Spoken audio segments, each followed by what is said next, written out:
How much commission should be charged from the seller and also from the buyer? हमें कितना commission charge करना चाहिए seller और buyer से? बड़ा इंटरेस्टिंग सवाल है। आपको क्या लगता है? कमेंट करके जरूर बताइएगा, अपने फीडबैक जरूर दीजिएगा। क्या लगता है कितना ब्रोकरेज चार्ज करना चाहिए और या ब्रोकरेज का क्या सिस्टम होना चाहिए?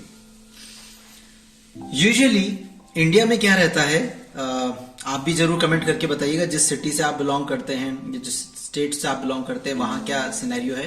बट यूजुअली क्या होता है, एक बेंचमार्क सेट होता है। फॉर एग्जांपल 1 CR से ऊपर की प्रॉपर्टी है तो 1% ब्रोकरेज आपको मिलेगा from both the party, from the seller as well as buyer. या कई बार क्या होता है कि 2% का ब्रोकरेज रहता है। कई सिटीज में या कई शहरों में क्या होता है, ब्रोकरेज का सिस्टम 4% 5% तक भी रहता है। बट ज्यादातर आपको जो ट्रेंड मिलेगा ब्रोकरेज का वो 2% 1% मिलेगा।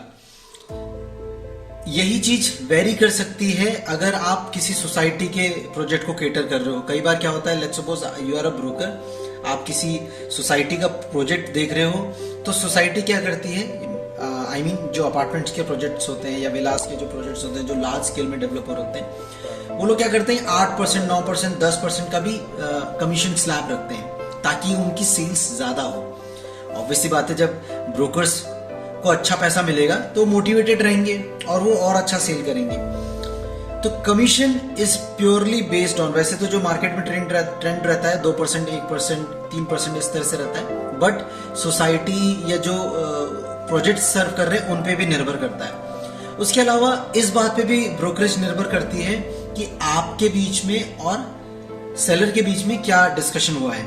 आप म्यूचुअली भी डिसाइड कर सकते हो कि हम इतना ब्रोकरेज लेंगे जिसमें भी आप डील डन करोगे, तो उसका एक माइंडसेट रहेगा, हाँ इसके नीचे मैं दूंगा नहीं। जब इसके नीचे दूंगा नहीं तो इसे पता रहेगा कि हाँ भाई मुझे इसको इतना ब्रोकरेज देना है तो मैं ये सर्टेन प्राइस तक ही दूंगा। बाकी वो डिपेंड करता है कि ऑन टेबल डिस्कशन क्या रहती है, वहां पे वो कितना कहां पे वो डील छोड़ता है सेलर। बट आप ये सारी चीजें पहले भी डिस्कस कर सकते हैं। मैं आपको ये चीज जरूर सजेस्ट करूंगा कि जब भी आप ब्रोकरेज की बात करते हैं, कमीशन की बात करते हैं सेलर से या बायर से, तो पहले ही इन चीजों को क्लियर कर लें।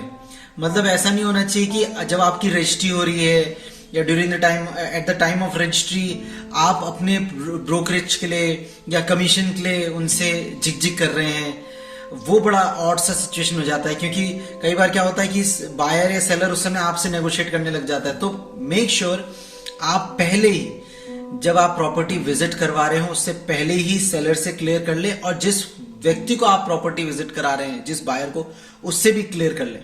क्योंकि अगर आप ट्रांसपेरेंट मॉडल में काम कर रहे हैं, जब आप ट्रांसपेरेंट मॉडल में काम करते हैं प्रॉपर्टी में, तो आप क्लियर होके चलिए। उनको सीधे सीधे बोलिए कि सर मैं आपकी डील डायरेक्ट ओनर के साथ कराऊंगा, what I will be expecting is this much of commission from you, है ना, जो कि मार्केट के हिसाब से होता है। बायर को आप अगर थोड़े हल्के साइड में रखना चाहते हैं, आप नहीं चाहते कि उनसे आप 2% 3% चार्ज करें, तो उनको बोल सकते हैं I will charge 1% from you, है ना।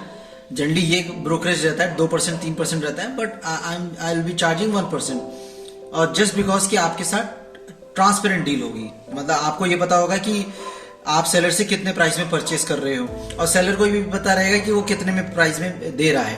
तो it will be a win win situation for both of you.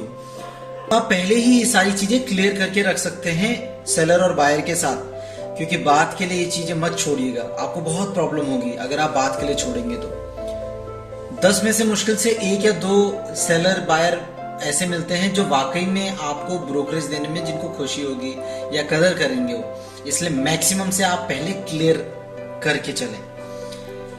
So I hope आपको इस सवाल का जवाब मिल गया होगा कि कितना आपको ब्रोकरेज चार्ज करना चाहिए। I have made it clear कि यूजुअली मार्केट के ट्रेंड के साथ आप चल सकते हैं। जब आपका ब्रांड नेम अच्छा बिल्ड होने लग जाएगा, जब लोग आप पे भरोसा करने लग जाएंगे, तो सेलर से आप जो मार्केट में चल रहा है उससे थोड़ा बहुत एक्स्ट्रा आप यू कैन आस्क। मतलब अगर मार्केट में सपोज 2% चल रहा है तो यू कैन आस्क कि मैं 3% चार्ज करूंगा if you want my services. तो ये चीजें भी चल सकती हैं। So it's all up to you and the seller. आप दोनों के बीच में कितना कैसा म्यूचुअल डिस्कशन हो रखा है उस पर निर्भर करता है।